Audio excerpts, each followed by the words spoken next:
네, 안녕하십니까. 장창홍입니다. 바로 마가복음 3장 시작하겠습니다. 1장, 2장은 기억나시죠? 네. 이 세례요한부터 시작해서 이 하나님의 아들이다. 하나님의 말씀이 있으면서 이 말씀이 바로 창조의 역사를 이렇게 광야 시험을 거치면서 이 4명을 전도하고요. 어부 4명. 그리고 가버나움에서 성경 강의. 그 다음에 베드로 장모의 열병 치료.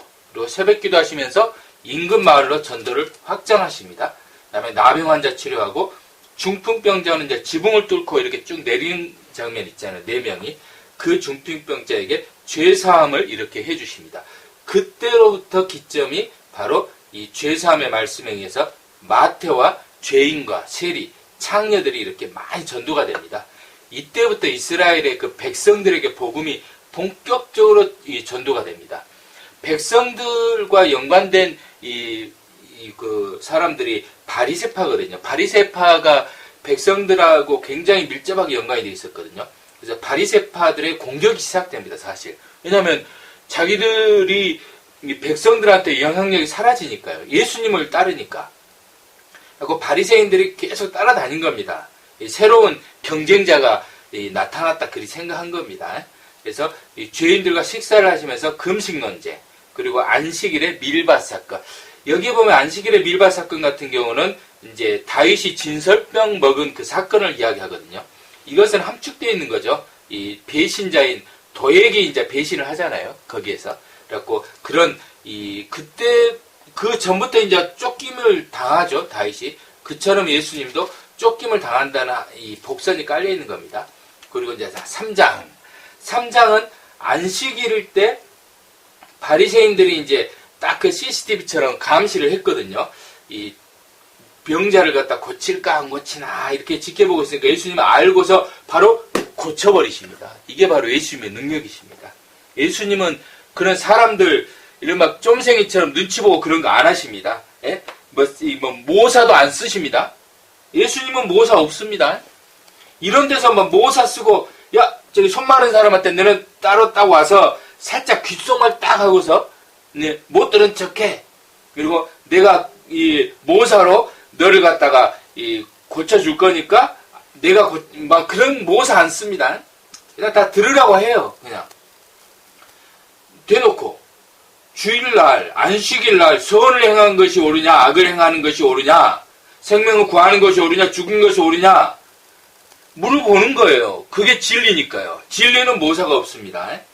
모사는 그런 데서 쓰는 거 아니에요. 자, 그렇게 하고 나서 그때부터 예수를 죽일까 의논하시니라. 다 하나님께 맡기신 겁니다. 예수님은.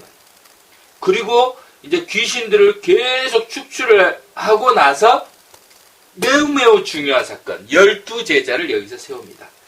제일 처음에 40일 작전기도 40일 금식기도 하시고 4명 세우셨죠? 그리고 나서 중풍병자 때 마태를 전도했죠? 그리고 나서 이제 쭉 이때 많이 전도가 된 겁니다. 그리고 이제 12명을 딱 세웁니다. 이름이 그 12명은 이스라엘을 말하는 겁니다. 그래서 이 아브라함 때부터 기점으로 해서 아브라함의 기점으로 해서 왜 아브라함은 어디서 나오냐면 여기서 나와요. 아브라함. 왜 이 사건이 아브라함이냐면요. 아브라함은 할례를 받잖아요. 신약의 할례는 이 세례잖아요. 그래서 이 아브라함의 기점이 여기서 나오고 어떻게 보면 세례요한이 아브라함의 역할을 했을 수도 있는 거고요. 그래서 또는 하나님께서 직접 아브라함이 되셔서 하나님께서 아브라함이 되셔서 너는 나의 아들이다. 이게 이삭이라는 거죠. 이 참 이삭. 그리고 나서 이삭 때로부터 시작한 이 야곱이 이제 12아들을 세우잖아요. 그래서 여기까지 이미 완성이 된 겁니다. 바로 순식간에. 이게 이제 한 1년에서 2년 정도 그 시간이 걸립니다. 여기서야 3장까지지만 굉장히 빠르지. 여기는 이제 압축해서 적어 놓은 거니까요. 그리고 나서 여기 보세요.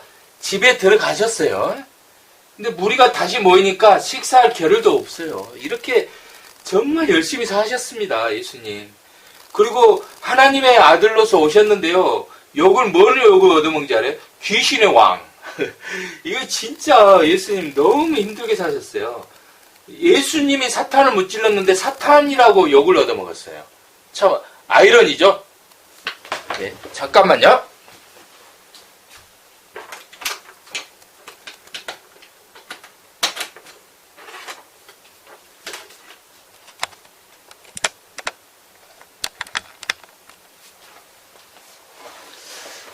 아, 네. 제가 뭐하고 온지 아십니까? 지금 배터리가 다 돼가지고요. 지금 전기를 바로 연결을 시켰습니다. 자, 집에 들어가시니, 그래서 식사할 겨를도 없었던 겁니다. 바로 12 제자를 세우니까, 이제 하나님의 그 나라의 장관 12명을 임명한 겁니다. 야곱 같은 경우도 돌베개를 딱 하나를 갖다가 옆으로 있는 걸, 옆으로 돌베개를 눕고 자다가 하나님의 그 사다를 보잖아요. 그리고 딱 세우잖아요. 그리고 그걸 베델이라 그런 겁니다. 그게 바로 하나님의 집이죠. 이 똑같은 거 12명을 세워놓고 이게 바로 하나님의 아들, 하나님의 나라다. 너희들이 사도다. 이렇게 공식 임명한 겁니다, 이게. 그리고 이제 마태복음에 보면 이제 뭐 이렇게 기자회견문, 취임식 그런 것도 나오는데 여기는 그런 거 없습니다. 바로 이렇게 이름만 쭉 거론이 되고 한 명이 이제 배신을 해요. 가룟 유다니 예수를 판 자더라. 그래서 어떤 스승을 막 이렇게 돈 주고 막 팔고 이런 건 안 됩니다. 누구일지라도요. 예, 저도 그런 걸 가급적 배제를 하려고 과거라는 것은 누구나 있는 거잖아요. 그림자가 있듯이요. 예? 그래서 저는 제 과거도 사랑하기로 했습니다. 그리고 제 과거의 어둠이 깊기 때문에 지금의 현재가 더 빛나는 거거든요, 사실. 그래서 과거는 저는 뭐 후회 없습니다. 예, 예수님께로 돌아온 그것이 행복할 뿐입니다. 그리고 자, 여기서 보면은 이제 귀신의 왕이라는 욕을 얻어먹으신 거예요. 왜냐? 나라를 세웠기 때문에 그런 거예요. 남한은 북한과 대척하듯이 하나님의 나라는 누구하고 대척하냐면요, 사탄과 대척하는 거예요. 근데 그 사탄은 대부분 권력, 명예, 그 다음에 돈, 이걸 가지고 있어요. 그들이. 그렇기 때문에, 그리고 그 속성을 좋아해요. 하나님의 나라는 인식과 그런 사람의 마음 속에 세워지거든요. 그래서 그 속성이 다른 거예요. 그래서 둘은 서로 양립할 수가 없어요. 근데 이것들이 있기 때문에 이것이 있는 거죠. 어둠에 불빛이 있기 때문에 어둠이 있기 때문에 빛이 있듯이. 그런 어떤 속성이 다릅니다, 이게. 그러고 나서 공식적으로 어머니하고 가족들도 반대를 합니다. 그건 다른 말로 뭐냐면 이 12 제자가 예수님의 하나님의 바로 이 형제 자매라는 뜻이에요. 여기 나오거든요. 하나님의 뜻대로 행하는 자가 내 형제요 자매다. 그리고 나서 이 마가복음 4장 이걸 암기를 해놓읍시다. 자, 마가복음 4장은 4가지 땅에 떨어진 씨비유다. 이건 이제 마태복음은 13장에 나와요, 이게요. 누가복음은 8장에 나오는 이야기인데 마가복음은 4장에 나옵니다. 이거 굉장히 중요한 비유입니다, 이게요. 굉장히 길게 지금 이렇게 해놨어요. 마가복음은 보통 설교문이 굉장히 거의 다 빼버렸어요. 근데 이 4가지 씨비유는 여기다 넣어놨어요. 4가지 땅에 떨어진 씨비유, 씨 뿌리는 비유거든요. 왜 넣어놨냐면 바로 이 12 하나님의 나라죠, 이게. 이 하나님의 나라가 세상 앞에 이와 같다는 거예요. 돌밭에 떨어지면 죽어버리잖아요. 바로 그러잖아요. 하나님의 나라고 하나님의 아들인데 귀신의 왕이라고 그냥 뭐 이렇게 덮여버리잖아요. 그리고 아무 말도 못해요. 변명해봤자 그게 안 먹혀요. 더 거세집니다. 그것을 은밀하게 말씀하시는 거예요. 그리고 나서 이제 여기까지 CPU가 쭉 나옵니다. 그리고 본격적으로 보면은 이제 거라사인이라고 이 공동묘지 그의 그 쇠사슬에 묶인 이 거지죠, 완전히. 그 거지를 구출하러 가요. 근데 거기에 중요한 대목이 하나 나옵니다. 큰 광풍, 갈릴리 광풍 사건이 나옵니다. 이것도 마찬가지로 이 하나님의 나라가 4가지 겨자씨처럼 이 갈릴리 광풍 속에 이렇게 휘청휘청 한다는 거예요. 하지만 예수님이 계시기 때문에 거기는 이 바람을 다스립니다. 이것은 굉장히 복선이에요. 앞으로 이스라엘까지 이런 광풍이 일어난다는 겁니다, 이게. 그리고 여기에서도 보면은 공동묘지잖아요. 이건 군대 귀신이거든요. 군대 귀신은 바로 로마 군대가 이스라엘에 주둔하고 있었거든요. 그러니까 이스라엘을 상징하는 거예요. 이스라엘 자체가 바로 이런 이 쇠사슬에, 고랑에 묶여 있다는 거예요. 돈에, 권력에, 명예에, 그리고 로마의 그 압제에, 그리고 백성들은 그 찌든 삶에, 율법에 묶여 있다는 거예요. 이것을 예수님은 풀으신 겁니다, 이걸. 그래서 내 이름은 뭐냐? 군대다. 바로 이것은 다 상징적인 겁니다. 그리고 여기에 이제 또 가다 보니까 12년 동안 혈루증을 앓는 여자를 고쳐요. 12년 동안. 이것도 마찬가지로 12, 이것은 12제자를 통한 이스라엘을 갖다 상징하는 겁니다. 12제자도 이스라엘을 상징하거든요. 그리고 여기 보면은 이제 야이로 회당장 딸도 12살이에요. 그러니까 이것도 12. 이걸 12를 써놓은 그건 뭐겠어요? 이제 이스라엘을 상징한다는 것을 이 사람들을 통해서 하나님께서 이렇게 기적적으로 일으키실 것이다. 죽은 소녀를 달리다 보면 일어나게 하듯이 혈루증, 피가 계속 잘잘잘잘 흐르잖아요. 이거 이스라엘이 계속 뭐 구제불능이잖아요. 그것이 언젠가는 피가 멈출 것이다. 피가 멈췄잖아요. 언제 멈췄습니까? 십자가 사건, 피세례를 통해서 예수님께서 피를 흘리심으로 이 죄의 피가 이제 다 멈춘 겁니다. 그걸 굉장히 이렇게 복선을 깔아놓은 겁니다. 그리고 이제 이 어마어마한 봐봐요. 군대 귀신, 광풍. 자, 겨자씨 비유 아시겠죠? 겨자씨 비유 다음에 갈릴리 광풍, 다음에 이 갈릴리 광풍보다 무서운 군대 귀신, 공동묘지 군대 귀신, 그다음에 12년 동안의 혈루증, 그리고 12살 소녀 죽었거든요. 살려놓은 거.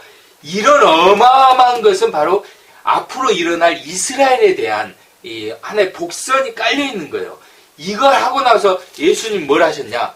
고향에 갔습니다.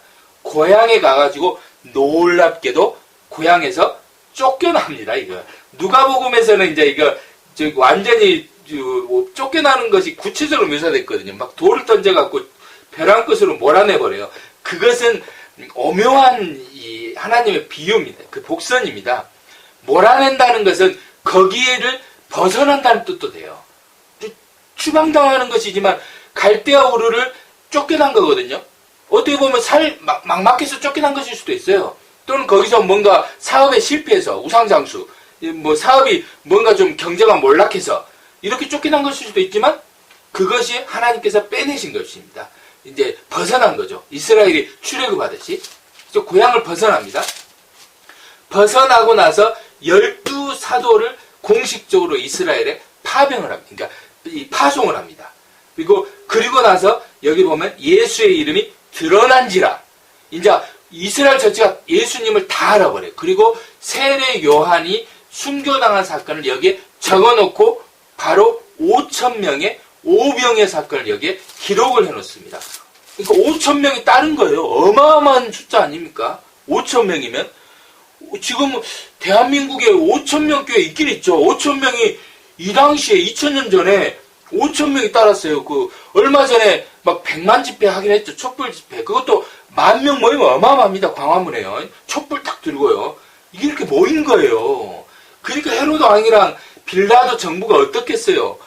초긴장했겠죠. 그때 예수님은 그들에게 돈 모으고 돈 걷고 이거 안 했어요. 별의별 사람들이 있었겠죠. 5,000명 모이면 한 사람당 10,000원씩만 걷자. 또는 10만원씩 걷자. 이참에 막 성전 건축합시다. 5,000명이 뭐 어떡해요. 사사삭 해갖고 하면은 거둘 수 있거든요. 예수님은 안 했습니다. 50명씩 나눠가지고 5병이어가지고 성찬식을 하시고 그냥 끝나셨어요. 그리고 얼른 제촉에서 떠나버리세요. 그게 바로 예수님의 위대한 역사입니다. 예수님은 이 땅에 권력을 쟁취하러 오신 분이 아니세요. 그것을 절대로 망각하면 안 됩니다. 예수님은 오로지 하나님의 말씀을 실현하러 오셨고요. 하나님의 말씀 딱 하나입니다. 여기에 정확하게 기록해놨어요. 뭐라고 해놨냐면 내 사랑하는 아들이라 내가 너를 기뻐하노라. 하나님께서 사랑하시는 일, 하나님께서 기뻐하시는 그 일만 하신 분이 바로 예수님이십니다. 우리도 예수님이 기뻐하시는 일을 해야 되겠습니다. 아시겠죠? 이상입니다.